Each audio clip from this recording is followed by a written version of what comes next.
London का मशहूर नीलाम घर बॉनहैम्स। यहीं पर पिछले 10 दिन से मैसूर के आखिरी शासक टीपू सुल्तान के हथियारों को नीलामी से पहले प्रदर्शन के लिए रखा गया था।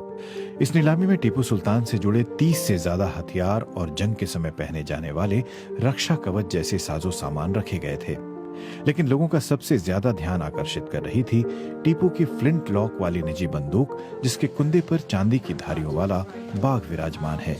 जो लड़ाई हुई थी सेरंगापट्टम में 1799 में, तो उसके बाद जब उनकी टीपू सुल्तान की मौत हुई और उनके शव से उठाई गई थी और लॉर्ड कॉर्नवालिस जो इंडिया के गवर्नर जनरल थे, उनको दी गई कि सबसे महत्वपूर्ण चीज़ जो टीपू सुल्तान से हम जोड़ सकें वो उनकी तरफ से उनको दी गई थी। तो वो सबसे ज़्यादा इम्पोर्टेंस रखती है। टीपू सुल्तान को मैसूर के बाघ के नाम से पुकारा जाता था और बाघ को उन्होंने अपना प्रतीक चिन्ह भी बनाया था। यही वजह है कि उनके हथियारों पर बाघ की आकृति किसी न किसी रूप में नजर आ ही जाती है। बाघ की मूठ वाली रत्न जड़ित इस तलवार को खरीदारों ने सबसे अधिक सराहा और इसकी सबसे ज्यादा 21 करोड़ रुपए कीमत लगाई।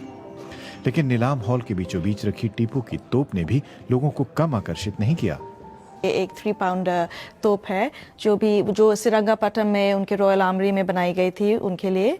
और इस पर भी आप देख सकते हैं कि उसके ब्रॉन्ज कैनन के ऊपर टाइगर के निशान है, टाइगर्स बने हुए हैं। जो उसके व्हील्स हैं उसके ऊपर उनके एक्सल्स पे भी टाइगर बॉसेस दिखाई देते हैं। टीपू सुल्तान ने दक्षिण भारत में अंग्रेजों को सबसे कड़ी टक्कर दी थी और एक बार उन्हें शिकस्त देने में भी सफल रहे थे। लेकिन टीपू की कामयाबी में उनकी हैरत अंगेज वीरता के साथ साथ उनके निजी कारखाने में बने ऐसे हथियारों की अहम भूमिका रही थी। नीलामी में रखी गई तरह तरह की बंदूकों, पिस्तौलों, कलात्मक तलवारों और लड़ाई के दूसरे साजो सामान से टीपूकालीन युद्ध की तैयारियों और टीपू के व्यक्तित्व की विशेषताओं को समझने का मौका बखूबी मिलता है। Amrish Dwivedi, BBC, London.